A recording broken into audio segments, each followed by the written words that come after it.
nè. Xí mà nó thế. Rồi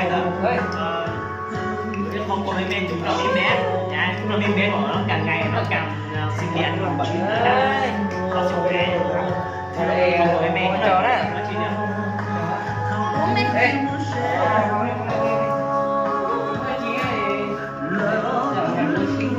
Uống đi. Uống đi. Nào mo 2 3 vô. 2 3 vô.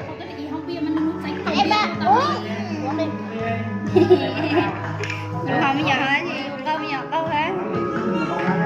Hay lại lo kia thế mà nó kia kêu cả ta chứ kìa.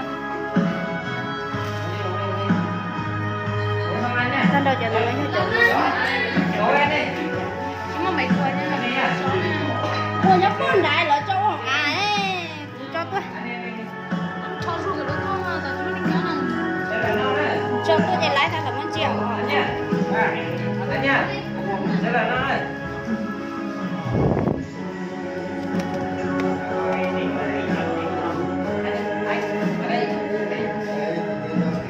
Cơm không? Ăn cơm nhiều, ăn cơm nhá.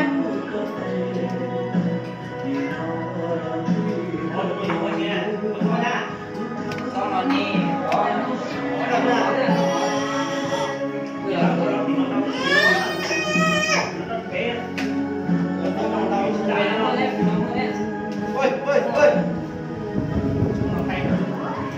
Ê, con tí nữa, nó cho con nhẹ nó bỏ tao nó lúc tí á.